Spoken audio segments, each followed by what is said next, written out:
Baginda Rasul sallallahu alaihi wasallam beliau mewasiatkan kepada kita, alaikum bisunnati wa sunnatil khulafa'il mahdiyyin ar-rasyidin tamassaku biha wa 'addu 'alaiha bin nawajid. Wajib bagi kalian untuk menggenggam sunnahku dan juga sunnah khulafa'il rasyidin yang mereka telah mendapatkan petunjuk dari Allah Subhanahu wa taala sepeninggalku. Maka genggam teguh oleh kalian, gigit dengan geraham kalian, jangan kalian lepaskan sedikit pun, sehingga di akhir zaman memegang agama itu bagaikan memegang bara api yang luar biasa. Jika dilepaskan maka lepas bara api itu, tapi jika dipegang ternyata panas luar biasa, dilepas malah mati bara tersebut. Bagaimana? Tetap teguh apapun yang terjadi. Bahkan kata baginda Rasul sallallahu alaihi wasallam, dinukil di dalam kitab sahih Asyratis Sa'ah, tentang hadits-hadits tanda-tanda menjelang kiamat, inna min asyratis sa'ah fitanan ka qita'il lailil muzlim. Sesungguhnya menjelang kiamat datang maka akan muncul fitnah-fitnah yang luar biasa, yang gelap gulitanya bagaikan penggalan-penggalan malam. Fitnah akan datang dari berbagai arah, bahkan mungkin dari orang-orang yang dekat di sekitar kita sekalipun fitnah itu akan datang. Karena apa? Karena kata baginda Rasul sallallahu alaihi wasallam, sayati 'alan nasi zamanun butunuhum alihatuhum, akan datang suatu zaman kepada manusia di mana perut-perut mereka menjadi tuhan-tuhan mereka.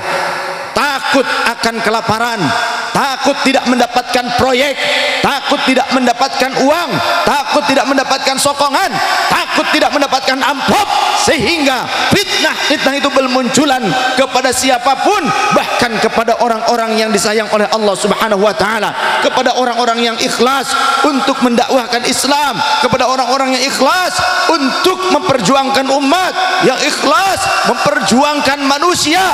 Maka fitnah itu akan datang bagaikan penggalan-penggalan malam terhadap orang-orang yang menjadi pemimpin tapi adil, maka fitnah akan berseliweran.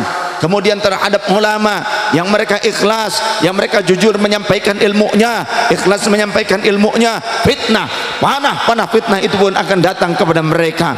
Kemudian juga kepada kaum ahlus sunnah wal jamaah, umat Rasulullah sallallahu alaihi wasallam yang tetap menjaga sunnah.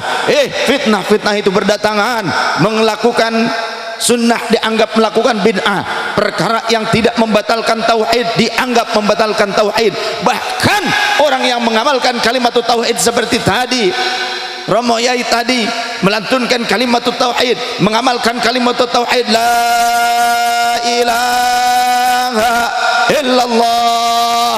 Para mursyid kita mengajarkan agar kita senantiasa memperbanyak kalimat la ilaha illallah dizikirkan dalam sehari semalam. Ada yang 165 kali setiap ba'da salat fardu, ada yang 300 kali, ada yang 1000 kali, ada yang tanpa hitungan berapapun banyaknya, ada yang 10 kali, ada yang 3 kali. Intinya kalimat tauhid senantiasa diajarkan oleh ulama-ulama kita, bukan hanya sebagai simbol satu bendera, tapi untuk diamalkan dalam kehidupan kita hingga kita berjumpa dengan Allah.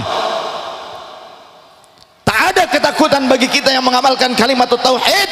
Man ahabba liqa Allah ahabba Allah liqa'ah. Siapa orang yang ia cinta berjumpa dengan Allah, ia rindu dengan perjumpaan dengan Allah Ta'ala, maka Allah pun rindu berjumpa dengannya. Maka para pejuangnya Rasulullah, pejuangnya Allah, la khaufun alaihim wala hum yahzanun. Sebagaimana juga yang terjadi kepada saya, ada berbagai ancaman, bukan dari orang lain, bahkan dari satu akidah. Ancaman ini yang itu saya nyatakan, langkah kaki saya maju ke medan dakwah sama dengan Sayyidina Husain maju ke medan Karbala. Tak akan mundur buat saya, hatta walau kana wahidan, walaupun sendiri. Saya tantang orang-orang yang berupaya untuk mencegah dakwah ini. Qulil haq walau kana murran, katakan yang hak walaupun pahit, itu namanya. Walaupun pahit bagaikan obat, yang hak tetap sampaikan.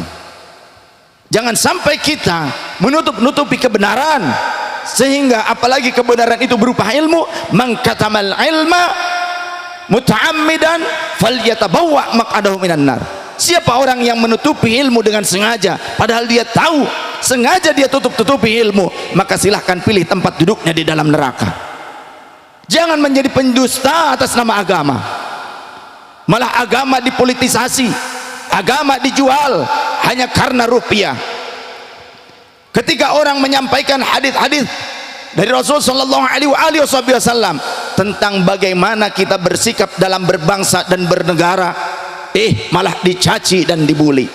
Tapi kalau orang lain yang dianggap ulama terang-terangan ia melakukan satu dukungan atas pilihannya di dalam kontestasi pemilu, dukungan terhadap salah satu calon, ikut-ikutan dalam politik praktis, adem ayem. Tapi orang yang berada di pertengahan ingin benar-benar mengajarkan kepada umat bagaimana kita bersikap sebagai orang yang berbangsa dan bernegara, dicaci, dimaki, dibuli, difitnah. Tapi wahai saudara-saudaraku para pejuang Rasulullah sallallahu alaihi wasallam, tak usah gentar, tak usah takut. Sampaikan kebenaran itu kepada umat, kepada mereka yang belum mengetahuinya. Karena mati pun engkau di jalan dakwah. Man jaa ajaluhu fi talabil ilmi lakiani, kata Rasul. Siapa orang yang ajalnya datang pada saat ia mencari ilmu ataupun menyebarkan ilmu, di perjalanan menuju tempat dakwah ataupun pulang dari tempat dakwah, kematiannya tiba, syahid, aku langsung yang akan menjemputnya. Kebahagiaan yang luar biasa ini bagi seorang pejuang yang tangguh, yang benar-benar ikhlas karena Allah dan Rasulullah sallallahu alaihi wasallam. Tak usah gentar. Kenapa harus gentar?